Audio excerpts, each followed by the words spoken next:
There's something no one tells you about getting older. It's not just the big health scares that sneak up on you. It's the quiet, everyday habits that slowly chip away at your energy, your strength, and even your independence. Maybe you've noticed it too.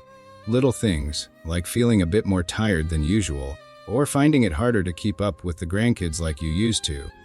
The truth is, after 70, some habits we've carried for years can start working against us. And often, we don't even realize it. Worse yet, nobody really talks about them. But here's the good news: once you know what to watch for, you can make small, simple changes that add up to a big difference in how you feel every day. In this video, we'll uncover 6 silent habits that might be holding you back. Things like skipping strength exercises, eating the same way you did decades ago, or even pulling back from social visits more than you realize. The best part, fixing them doesn't take a huge effort. Just a little awareness and a few adjustments can help you stay stronger, sharper, and more independent for years to come. So, let's start with the first habit. One that might surprise you.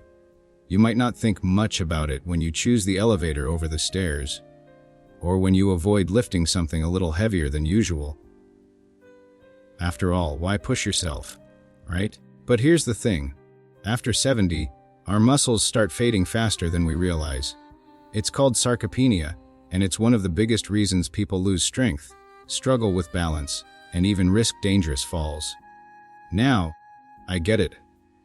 Lifting weights might sound like something for younger folks. But strength training at this stage isn't about bulking up or straining yourself. It's about keeping the power to do the things you love. Whether that's picking up your grandchild carrying groceries, or just getting up from your favorite chair without needing help. The good news: you don't need a gym or fancy equipment. Simple movements, done regularly, can make all the difference. Try this next time you're sitting down. Practice standing up from your chair without using your hands. Just push through your legs. Do it a few times a day, and you'll be building strength without even thinking about it. Light resistance bands are another great tool. They're gentle on joints but work wonders for maintaining muscle. Even filling a couple of water bottles and lifting them while you watch TV can help. The key is consistency, not intensity. Just a few minutes most days can keep you steadier, stronger, and more confident in your movements.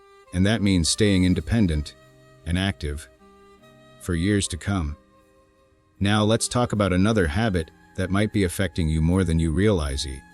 Remember when you could eat a big plate of pasta, follow it with dessert, and still feel just fine the next day? Those days might be gone, and that's okay. But here's what's not okay: still eating the same way you did decades ago without realizing how much your body has changed. After 70, your metabolism isn't what it used to be.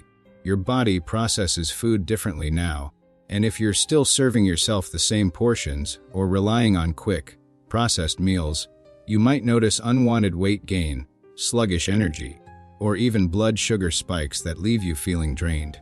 But fixing this doesn't mean giving up the foods you love. It's about small, smart adjustments.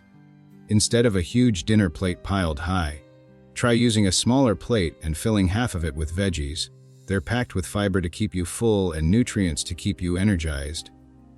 Lean proteins like chicken, fish, or beans help maintain muscle, and whole grains give you steady energy instead of crashes. And here's a simple trick: eat slower. It gives your body time to realize it's full, so you're less likely to overdo it. Hydration matters too. Sometimes, what feels like hunger is actually thirst. Keep water handy, and if plain water feels boring, add a slice of lemon or cucumber for flavor. The goal isn't a strict diet. It's eating in a way that keeps you feeling light, energized, and satisfied. And trust me, your body will thank you for it. Now, let's talk about something just as important as food, but far easier to overlook. There comes a time when it feels easier to stay home than to make the effort to see people. Maybe the grandkids are busy, friends have moved away, or you just don't have the energy you once did. But here's what's surprising. Pulling back from social connections doesn't just leave you feeling lonely. It can actually take a real toll on your health. Studies show that isolation in our later years can lead to memory troubles, a higher risk of heart disease, even depression. And it makes sense. We're wired for connection.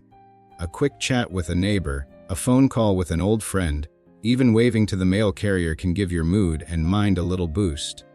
Now, I know socializing isn't always simple. Maybe you've lost some dear friends over the years, or getting out feels harder than it used to. But connection doesn't have to mean big gatherings or long visits. Something as small as joining a weekly coffee group at the senior center, saying yes to that lunch invitation from your niece, or even just making one phone call a day to check in with someone can make all the difference. If leaving the house is tough, technology can help. But we'll talk more about that later.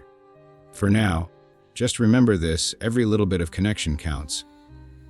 That brief conversation at the grocery store, that counts. The monthly book club you've been thinking about joining, that counts too. Your mind and heart thrive on these moments, even when they feel small. And speaking of small things that make a big difference, let's talk about those little health changes we often brush off. How many times have you brushed off that little dizzy spell thinking it's nothing, or told yourself the swelling in your ankles will go away on its own? Here's something important I've learned after 70. Our bodies send us signals we simply can't afford to ignore. What seems like a small complaint, a bit of confusion, shortness of breath after light activity, or even just feeling more tired than usual, could be your body's way of waving a red flag. The tricky part is that these symptoms often come on so gradually we adjust to them without realizing something might be wrong. I'll never forget my neighbor Martha, who kept mentioning her tired legs to her daughter. When she finally saw her doctor, it turned out to be a circulation issue that was completely treatable. She told me later, "I just thought this was normal aging!" But here's the truth: while some changes do come with age, suffering doesn't have to be one of them. The fix is simpler than you might think. Start keeping notes when something feels off, even if it seems minor. That way, when you see your doctor, you'll remember to mention it. And here's the most important part: don't let anyone dismiss your concerns with, "Well, what do you expect at your age?" You deserve to feel your best, no matter what number is on your birthday cake. Now, let us talk about another habit that causes unnecessary stress: trying to remember everything instead of writing it down. Let me ask you something. How many times this week have you walked into a room and forgotten why you went in there? If you like most of us, probably more than once. Here's the thing: our brains are incredible, but after 70, they could use a little backup.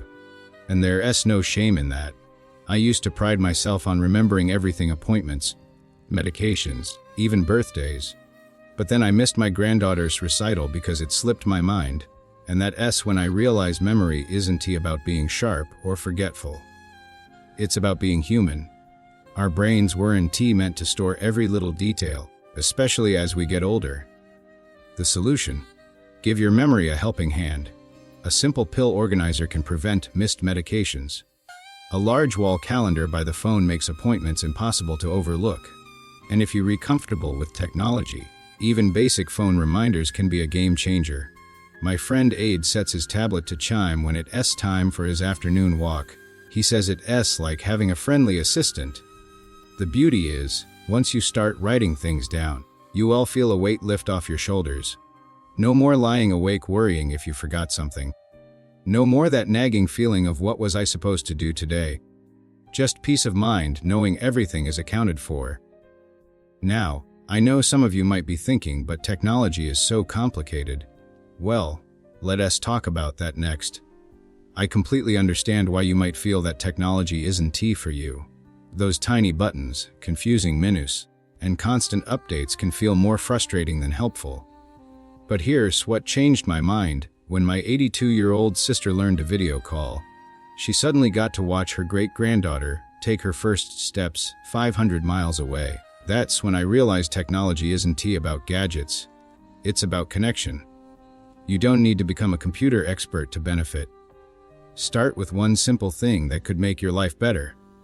Maybe that's learning to Text a photo to your family, order groceries online for delivery, use a medication reminder app, check your blood pressure results online. Local libraries and senior centers often offer free classes where patient instructors will guide you without making you feel rushed. Or ask a grandchild to show you one thing at a time.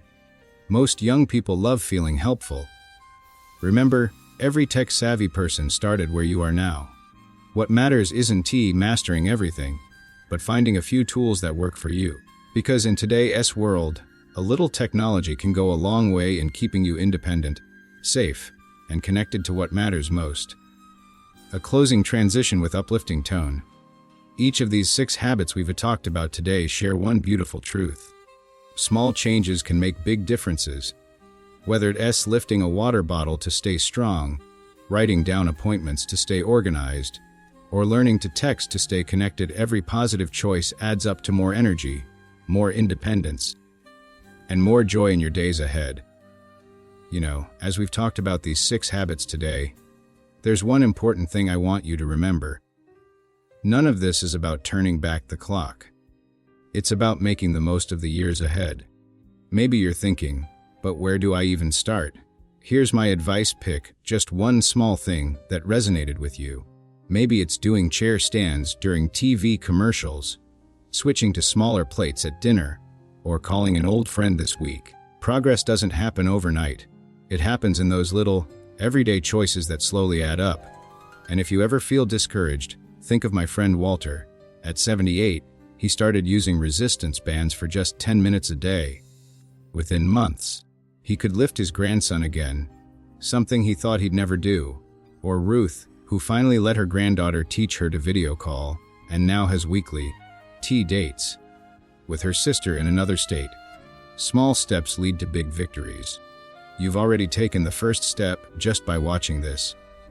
That shows you care about your health and happiness, and that's what matters most.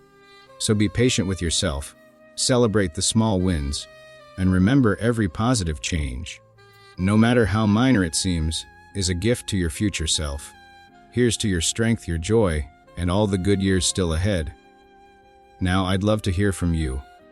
Which of these tips will you try first? Share in the comments below. Your story might inspire someone else.